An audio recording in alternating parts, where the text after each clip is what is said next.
What if you could feel color, not just see it? That's what the Scripor Alphabet makes real. Think about it.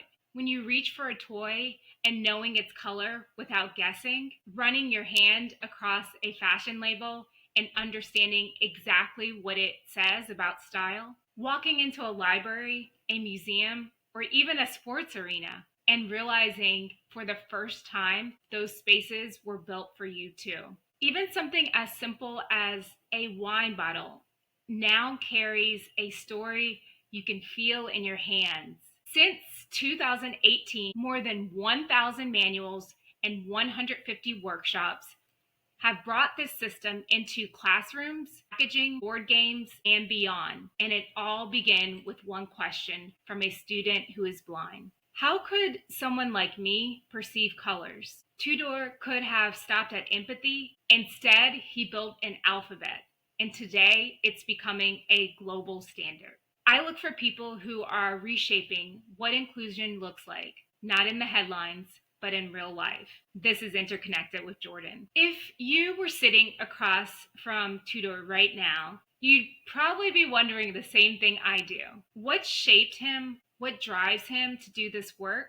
Tudor, before we dive in, who are you at your core? Hello, Jordan. I'm very happy to be with you today. So, I'm a husband, I'm a father, but deep down, I'm an artist. I grew up surrounded by colors, and when I was in high school, near my school was another high school, but for the blind. And together with my colleagues, with my teachers, we are wondering how is life for these blind kids. So the answer came in 2012 when I held a workshop. In this workshop, a blind student attended, and he asked me to know about more colors. And I couldn't have an answer because only code for the blind it's Braille alphabet.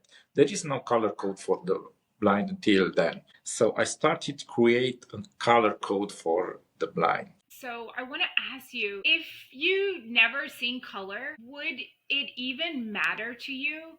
I think of rainbows, shirts, art. Why do those still carry so much meaning, even for someone who can't see them? Well, according to statistics, 90 or 85% from the blind people become blind during the lifetime. Only 15% or maybe less are born blind. For those who are born blind, the concept of color is something abstract. But for those who become blind during their life, they have the concept of colors. And for example, when a person have different t-shirts by different colors but the same materials, it's very hard for them to know what the color is.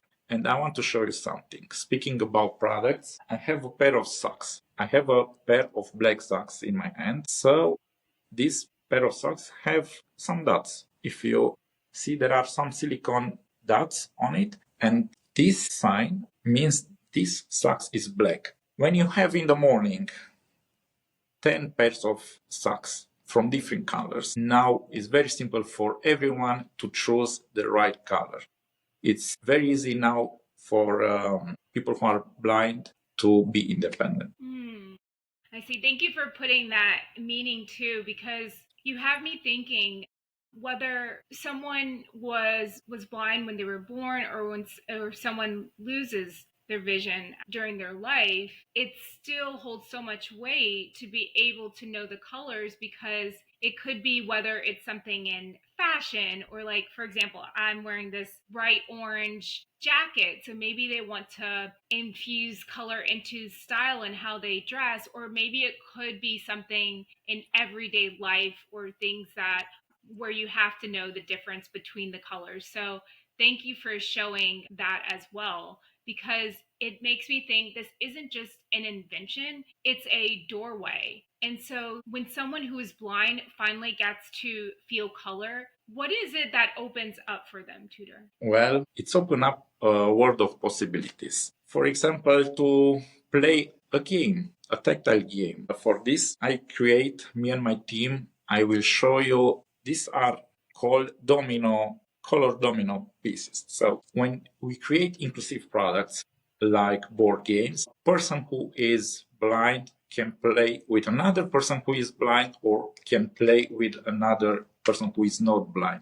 So this is inclusion. So the color code, because the name of it is an alphabet, it's a bridge between two words. So people can join together, are included, and the blind people have the feeling of belong. Yeah, through this, you're really bringing understanding, I would say, to something that seems so small, but is actually so much a part of everyday life and inclusion. So, can you take us to a moment when your alphabet gave someone independence? So, maybe something every day, like picking out your own clothes, or something life changing, like being able to navigate safely on their own because they had to know the difference between something that was red or something that was black. In our house, in our home, we have so many products who are in the same packaging, but is something different inside. And I give you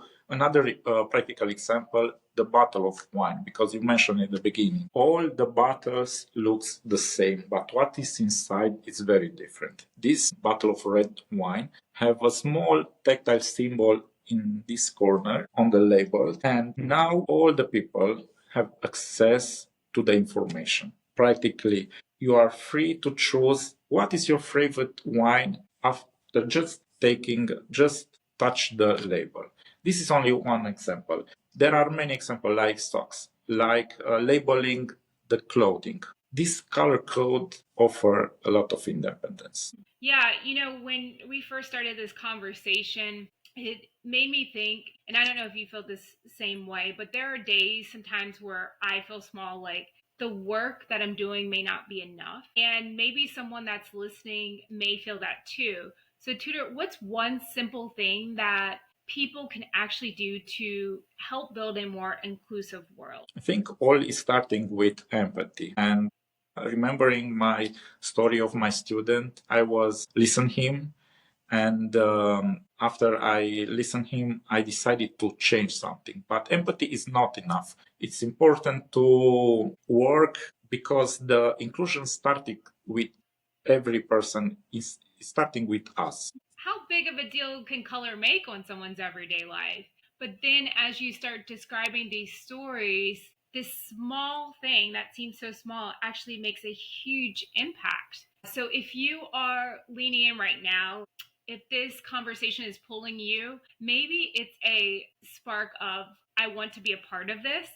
Tudor, for someone feeling that right now, where's the best place they can find you and start bringing the Scripor alphabet into their world? I always I like to say that we are a small team for such a big project. So we are put this color code whatever is necessary. We have each product can change life of a blind person.